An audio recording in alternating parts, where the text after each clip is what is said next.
When you hear the word extinction, you probably think of dinosaurs, right? But in the world of behavior analysis, it's a very precise scientific term. It describes a powerful principle for changing behavior by essentially unlearning what was once learned. So let's break down exactly how it works. Here's our game plan for this explainer. First, we'll get a solid grasp on the core principle of extinction. Then, we're going to break down the two main types, operant and respondent. After that, we'll compare them side by side, and we'll finish up with a simple litmus test you can use to tell them apart. All right, first things first. What exactly do we mean by extinction in behavior science? Let's build a really solid foundation here. Okay, so at its heart, extinction is a procedure where you stop providing reinforcement for a behavior that used to get it. And as a result of that, the behavior starts to happen less and less often. It's really just a process of unlearning. Now this is where things get really interesting. Not all behaviors are created equal. The way extinction works for a voluntary action, something you choose to do, is completely different from how it works for an involuntary reflex. And this distinction is really the central idea we're going to unpack. Let's dive into our first type, operant extinction. This one is all about the behaviors that we actually have control over. So operant behaviors are just voluntary actions that are controlled by what happens after them. You know, things like talking, screaming, or even just pressing a button.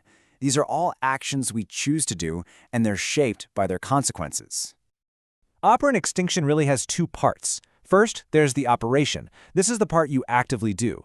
You figure out what reinforcer is keeping the behavior going, and you stop delivering it.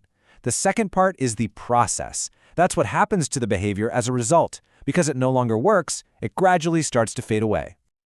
This light switch analogy makes it super clear. Flipping the switch, that's the operation you perform. The light turning off, that's the process that follows. It's a direct cause and effect relationship. But, the process isn't always a smooth, gentle decline. It's actually really common for the behavior to get worse before it gets better. You might see something called an extinction burst, or maybe some response variability, or even spontaneous recovery, where the behavior just pops back up for a little while. The extinction burst is like the behavior's last desperate attempt to work. Think about a vending machine that just ate your dollar. You don't just walk away, right? You probably press the button again, maybe a little harder, maybe a few more times. That temporary ramp up in the behavior, that's a perfect example of an extinction burst. Okay, now let's completely shift gears. We're moving away from voluntary actions and into the world of involuntary, reflexive behaviors with respondent extinction. So unlike operant behaviors, respondent behaviors are involuntary reflexes. They are elicited or automatically caused by something in the environment. You don't decide to salivate when you smell your favorite food or flinch at a sudden loud noise. These are just automatic responses. The mechanics here are totally different. Respondent extinction is all about breaking a learned association. The operation is to present the trigger, what we call the conditioned stimulus, over and over again, but without the thing it was originally paired with. As a result, the process is that the reflexive response gets weaker and weaker over time. And of course, the classic example here is Pavlov's dog. The dog learned to salivate at just the sound of a bell because the bell was always paired with food. So, to extinguish this learned response, you just ring the bell over and over, but never bring out any food. Eventually, the dog learns that the bell no longer signals food, and that salivation response to the bell just disappears.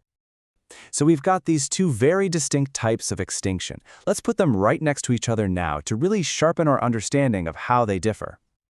This table really gives us a clear comparison. With operant extinction, we're focused on voluntary behavior. The operation is to stop reinforcement, which means we are manipulating the consequences. But with respondent extinction, we're dealing with reflexive behavior. The operation is to unpair stimuli, which means we're manipulating the antecedents, the triggers that come before the behavior. Let's use a single scenario to see both of these in action. So a dog begging at the dinner table, that's a voluntary operant behavior. The operation is to stop giving it food scraps. The begging will eventually stop. Now that same dog salivating at the sound of a can opener, that's a reflexive respondent behavior. The operation here is to use the can opener repeatedly without giving the dog any food. Eventually, the salivation will stop. It's the same dog, but two different types of behaviors that require two totally different extinction procedures. So how can you apply this knowledge? Well, here is a simple two-step litmus test that can help you distinguish between the two. First off, ask yourself, is the behavior voluntary? And is it influenced by its consequences? If you answer yes to that, then you're dealing with operant behavior. If the answer is no, then ask this. Is the behavior a reflex? Is it an automatic response that's caused by something that happened right before it? If so, you're looking at respondent behavior. And once you've identified the type of behavior, this final question really clarifies the procedure. Are you manipulating the consequences by withholding reinforcement? That's the operant extinction operation. Or are you manipulating the antecedents by unpairing two stimuli? That's the respondent extinction operation. Ultimately, it really all comes down to this. Understanding the why behind a behavior is the key to effectively changing it.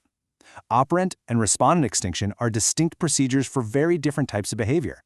By correctly identifying whether a behavior is voluntary or reflexive, we can apply the right principle to bring about meaningful and ethical change.